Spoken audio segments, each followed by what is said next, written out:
of a ball game. Welcome back to the Alamo Dome. Right before the break. McCown has been locked in. I don't know what's going on. Rest away. Oh, what a catch. What a throw.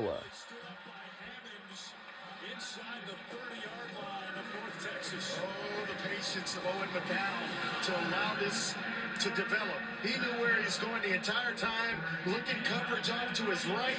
That pulls the coverage away from Robert Henry Jr., who's an excellent receiver. We talked about that at the top of the show. I tell you what, McCown is playing at a very high level. A gain of 38. Checks down to Overmeyer.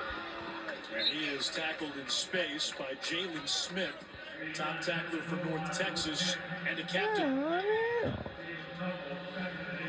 Just the accuracy, playing with the secondary with his eyes. That lets you know that he's playing at a high level, knowing how to look, coverage off, move defenders with his eyes.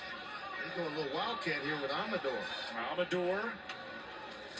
They tried a wide receiver What did it pass decide? when Amador in the Memphis game. This time takes it straight ahead. Chavez Brown to stop. Andre, how about the numbers for McCown? 20 out of 23, 240, 2 touchdowns, no picks. 2 throwaways, so he's only missed on 1 throw.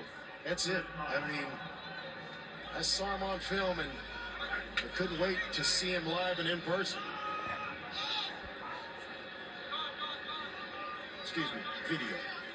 I'm going to eliminate that word. You don't have a film projector in that room? No 16-millimeter film like I watched in high school. Here's the blitz.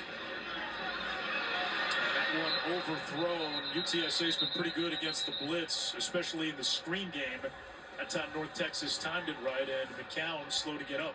Witter, Shipley, bunch of guys were able to get there. Jalen Smith, one of the other linebackers, he and Shane Witter. Illegal formation, offense, one of the 4 players in the backfield. That penalty is declined. 4th down. That's the second time tonight they've called that against UTSA, and they may try to settle for a field goal here. McCown, though, the last 2 games, 8 touchdown passes, no interceptions, 714 yards, with a completion percentage of about 58. So he has just picked up where he left off the last 2 games.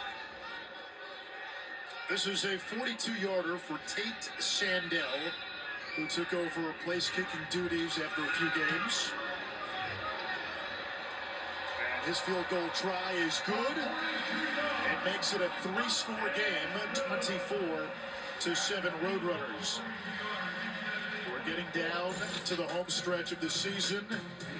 We're near the home stretch of the season, so December 12th on ESPN. Here's our College Football Awards Spotlight, brought to you by the Home Depot, featuring these Davey O'Brien Award semifinalists. That award goes to the best quarterback in college football. Pretty good list there, Andre. Yeah, pretty good list. And look at the completion percentages for all 3. You know, the yards for Cam, obviously the touchdown passes for Cam Ward, but the completion percentages, guys throwing for the season above 70% is sick.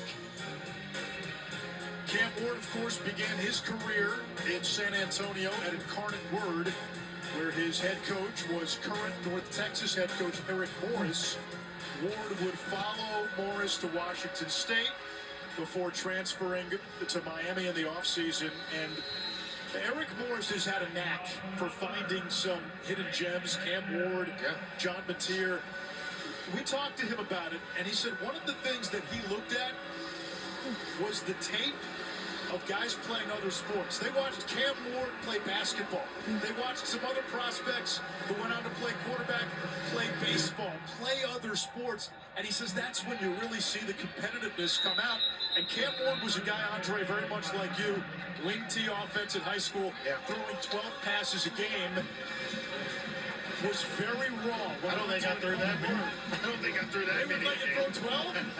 No, I can guarantee you I didn't average 12 passes a game. But what it does, it allows you to see a guy outside of his comfort zone, so to speak. How is he? What type of leader, especially a quarterback? What type of athletic ability does he have? And I think you see that obviously with the three guys that are on that screen that we just popped up. John Mateer is at Washington State. They watched him play shortstop at a baseball practice. Porter able to get the edge and then shoved out of bounds hard. Kark? You guys are talking about the multi-sport athletes. Owen McCown told me this week he loves hoops. It was his first love. He was a point guard growing up, Andre, and it's no shock he dissects a defense with vision in his eyes and loves to be in San Antonio, going to the college games and watching Boy Wonder, Wemby. That's not a bad guy to watch. He had a Well, he went off trouble game last the other night. Yeah. Yeah, he's hitting threes left and right. Short run by Porter. And Eric Morris, again, before he became a head coach, remember, he was at Texas Tech. He was at Houston for a while as a GA, and kind of where he cut his teeth and got his career started. But this is somebody who went out and watched Baker Mayfield, Patrick Mahomes, and he said, hey, watch those two guys play baseball, obviously along with what they did on the gridiron. Third down here for North Texas. Big spot in the game. Mean Green trying to get into an offensive flow. 0 for 3 on third down. They keep it on the ground. And I know they're inside the 35, but that play call tells me fourth down could be a play. Boy, you're gambling big time if you don't punt it away here. There's an entire second half to play, and I think they will punt. yeah, sometimes you just got to go away from what the tendencies tell you and go ahead and punt the football here and play defense. 2 minutes, just under 2:45 or so, and you're at your own 32. You don't make it on fourth down, and you're basically guaranteeing UTSA points. Eric Morris told us their fourth down philosophy is hyper-aggressive. This time they will punt. And Carpenter with a fair catch call at the 22. SEC triple header on ABC. Number 3, Texas. On the road against Arkansas, followed by LSU at the Swamp to take on Wow, Florida. we do have Arkansas versus Texas, and Florida versus LSU, and then Georgia versus Tennessee. Now for Georgia versus Tennessee, now this is an elimination game. This will be all down the side. Whichever team wins it will be in the college football playoff contention, and the loser of the game will be eliminated from the college football playoff contention. So that's how it goes. Georgia must win this game against Tennessee. And then play some great defense because you know Tennessee's going to make a run. Oh, we got a new cameraman. It's the Roadrunner mascot. He might be using film. You think? McCown down the seam. It's tipped. And Oh! coming back the other way, Brian Nelson. It's a heck of a pick by Nelson, and the first one thrown Wow. by Owen McCown in 3 games. His last 2 games, 8 touchdowns, no interceptions. He's thrown one tonight. And also now an interception. Shane Whittier tipped it, and Nelson has been a ball hawk these last couple of games. Against Army, had an interception and a fumble recovery, which is monumental. He had more takeaways against Army than the rest of the nation combined. Army only had 1 turnover going into the North Texas game. And Matt Capone told us that Brian Nelson II was their best cover man. McGill goes wide.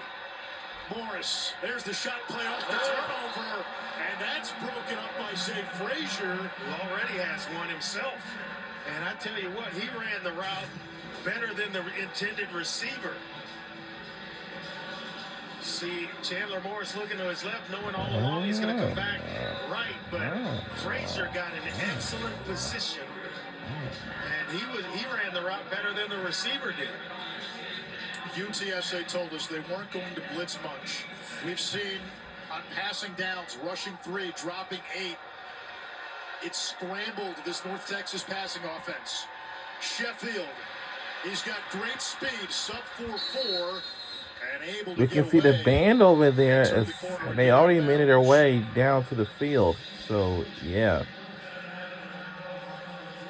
What, number 1 or 2 tied minute for timeout. first in the American in receptions as well as receiving touchdowns. And it'll be North Texas when we come back on the other side.